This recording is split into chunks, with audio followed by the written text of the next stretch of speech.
ಸದ್ಯ ರಾಜ್ಯ ರಾಜಕೀಯದಲ್ಲಿ ಕಾಂಗ್ರೆಸ್ನ ನವೆಂಬರ್ ಕ್ರಾಂತಿಯದ್ದೇ ಸದ್ದು. ಸೆಪ್ಟೆಂಬರ್, ನವೆಂಬರ್, ಡಿಸೆಂಬರ್ ಅನ್ನೋರಿಗೆ ಶಾಕ್ ಎದುರಾಗಿದೆ. ಬಿಹಾರ ಎಲೆಕ್ಷನ್ ಅಲ್ಲಿ ಹೈಕಮಾಂಡ್ ನಾಯಕರು ಫುಲ್ ಬ್ಯುಸಿ ಆಗಿದ್ದಾರೆ.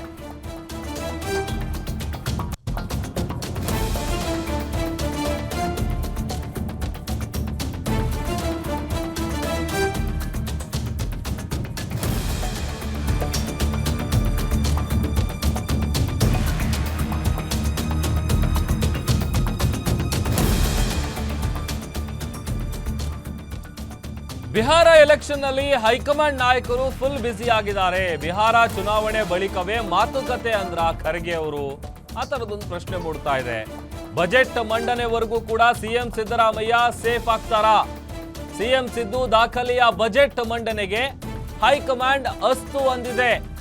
ಬಜೆಟ್ ಬಳಿಕ ಅಧಿಕಾರ ಹಂಚಿಕೆಗೆ ಹೈಕಮಾಂಡ್ ನಿಂದ ಅನುಮತಿ ಸಿಗುತ್ತೆ.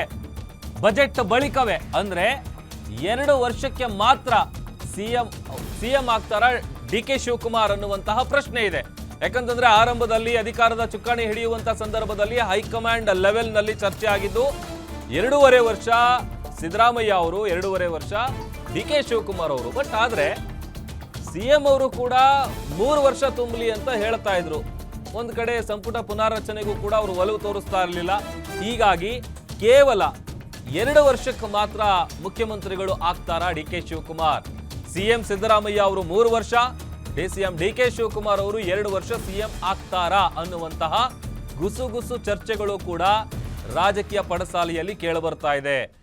3ರಿಂದ 2 ಸೂತ್ರವನ್ನ ಅನುಸರಿಸೋದಕ್ಕೆ ಸೂಚನೆಯನ್ನ ಕೊಟ್ರ ಸೋನಿಯಾ ಮತ್ತೆ ರಾಹುಲ್ ಅನ್ನುವಂತ ಪ್ರಶ್ನೆ ಕೂಡ ಇದೆ. ಯಾಕಂತಂದ್ರೆ ಒಂದ್ ಕಡೆ ಈಗ ಬಿಹಾರದ ಚುನಾವಣೆಯ ವಿಚಾರವಾಗಿ ಮೊನ್ನೆ ನಡೆದಂತಹ ಡಿನ್ನರ್ ಮೀಟಿಂಗ್ ನಲ್ಲೂ ಕೂಡ ಸಚಿವರುಗಳಿಗೆ ಕಿವಿ ಮಾತನ್ನ ಹೇಳಿದ್ರು, ಒಂದಷ್ಟು ಸೂಚನೆಗಳನ್ನ ಕೊಟ್ಟಿದ್ರು. ಅದು ಡಿ.ಕೆ. ಶಿವಕುಮಾರ್ ಅವರು ತೆರಳಿದ ನಂತರದಲ್ಲಿ ಮುಖ್ಯಮಂತ್ರಿಗಳು 1-to-1 ಮಾತುಕತೆ ನಡೆಸಿದ್ರು. ಯಾವ ಸಂದರ್ಭದಲ್ಲಿ ಬೇಕಾದರೂ ಹೈಕಮಾಂಡ್ ಇದರ ಬಗ್ಗೆ ಸೂಚನೆಯನ್ನ ಕೊಡಬಹುದು, ಹಾಗಾಗಿ ಯಾರೂ ಕೂಡ ತಲೆ ಕೆಡಿಸ್ಕೊಳ್ಬೇಡಿ ಅಂತೇಳಿ ಡಿನ್ನರ್ ಮೀಟಿಂಗ್ ನಲ್ಲಿ ಹೇಳಿದ್ರು. ಈಗ ಇದೇ ವಿಚಾರ ಮತ್ತೆ ಚರ್ಚೆಗೆ ಗ್ರಾಸ ಆಗಿದೆ. ಸೋನಿಯಾ ರಾಹುಲ್ ಗಾಂಧಿ ಸೂತ್ರದ ಬಗ್ಗೆ ಖರ್ಗೆ ಹೇಳಿದ್ದಾರೆ. ಖರ್ಗೆ ಭೇಟಿ ವೇಳೆ ಡಿ.ಕೆ. ಶಿವಕುಮಾರ್ಗೆ ಹೈಕಮಾಂಡ್ ಈ ತರದ ಒಂದು ಸೂಚನೆಯನ್ನ ರವಾನಿಸಿದೆ ಅನ್ನುವಂಥ ಚರ್ಚೆ ಕೂಡ ರಾಜ್ಯ ರಾಜಕೀಯದಲ್ಲಿ ನಡೀತಾ ಇದೆ. ಈ ಬಗ್ಗೆ ಮತ್ತಷ್ಟು ಡೀಟೇಲ್ಸ್ ಅನ್ನ ಕೊಡ್ತಾರೆ ನಮ್ಮ ಸ್ಪೆಷಲ್ ಕರೆಸ್ಪಾಂಡೆಂಟ್ ವೀರೇಶ್ ದಾನಿ ನನ್ನ ಜೊತೆ ಲೈವ್ ಜಾಯಿನ್ ಆಗ್ತಾ ಇದ್ದಾರೆ. ವೀರೇಶ್, ಸದ್ಯ ರಾಜ್ಯ ರಾಜಕೀಯದಲ್ಲಿ ಈ ನವೆಂಬರ್ ಕ್ರಾಂತಿ ಅನ್ನುವಂಥ ದೊಡ್ಡ ಮಟ್ಟದಲ್ಲಿ ಚರ್ಚೆ ಆಗ್ತಾ ಇದೆ. ಮತ್ತೊಂದು ಕಡೆ ಈಗ ಬಿಹಾರದ ಎಲೆಕ್ಷನ್ ಆದ ಬಳಿಕ ಏನಾದರೂ ನಡಿಬೋದಾ ಕ್ರಾಂತಿ? ಹೇಗೆ, ಯಾವ ತರದ ಸೂಚನೆಯನ್ನ ಹೈಕಮಾಂಡ್ ರವಾನಿಸಿದೆ, ಏನ್ ಕತೆ ಅಂತ? ಪ್ರಭು, ರಾಜ್ಯ ಕಾಂಗ್ರೆಸ್ ನಲ್ಲಿ ನವೆಂಬರ್ ವೇಳೆಗೆ ಬಹುದೊಡ್ಡದಾದಂತಹ ಬದಲಾವಣೆ ಆಗುತ್ತೆ ಅನ್ನೋದು ಬಹುದಿನಗಳಿಂದನೂ ಸಹ ಚರ್ಚೆ ಆಗ್ತಾ ಇರುವಂತಾನೆ ವಿಷಯ.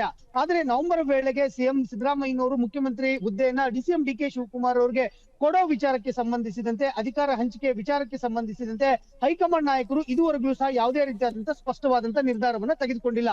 ಯಾಕಂತಂದ್ರೆ ನವೆಂಬರ್ ವೇಳೆಗೆ ಬಿಹಾರದಲ್ಲಿ ಅಲ್ಲಿಯ ಚುನಾವಣೆ ಇರುವಂತದ್ದು. ಹೀಗಾಗಿ ಕಾಂಗ್ರೆಸ್ ಹೈಕಮಾಂಡ್ ನಾಯಕರುಗಳು ಎಲ್ಲರೂ ಸಹ ಬಿಹಾರ ಚುನಾವಣೆಯಲ್ಲಿ ಸಾಕಷ್ಟು ಬ್ಯುಸಿ ಆಗಿದ್ದಾರೆ. ಈ ವಿಚಾರ, ಕರ್ನಾಟಕ ರಾಜ್ಯದ ಪವರ್ ಶೇರಿಂಗ್ ವಿಚಾರ ಮಾತ್ರ ಹೈಕಮಾಂಡ್ ಮಟ್ಟದಲ್ಲಿ ಇದುವರೆಗೂ ಸಹ ಯಾವುದೇ ರೀತಿಯಾದಂತಹ ಚರ್ಚೆ ಆಗಿಲ್ಲ. ಇದೇ ವಿಚಾರವನ್ನ ಸಿಎಂ ಡಿ.ಕೆ. ಶಿವಕುಮಾರ್ ಅವರು ಮಲ್ಲಿಕಾರ್ಜುನ್ ಖರ್ಗೆ ಅವರನ್ನ ಭೇಟಿಯಾದಂತಹ ಸಂದರ್ಭದಲ್ಲೂ ಸಹ ಈ ವಿಚಾರದ ಬಗ್ಗೆ ಚರ್ಚೆ ಆಗಿರುವಂತದ್ದು.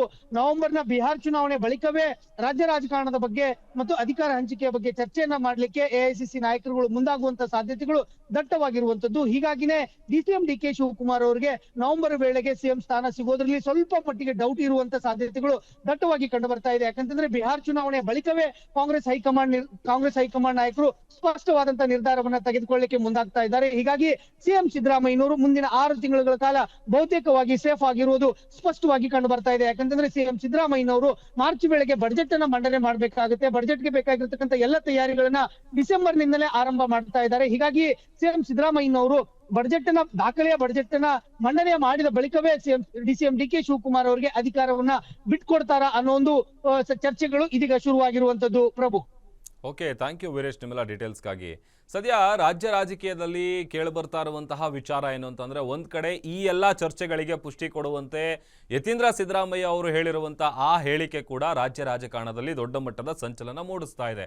ಬಟ್ ಈಗ ಬಿಹಾರದ ಎಲೆಕ್ಷನ್ ಆದಮೇಲೆ ಮಾತುಕತೆ ಅಂತ ಖರ್ಗೆ ಅವರು ಹೇಳಿದಾರ, ಏನಾಗುತ್ತೆ ಕಾಂಗ್ರೆಸ್ನಲ್ಲಿ ಮುಂದೆ ಅನ್ನುವಂಥದ್ದು ಸದ್ಯ ಕಾದ್ ನೋಡಬೇಕು.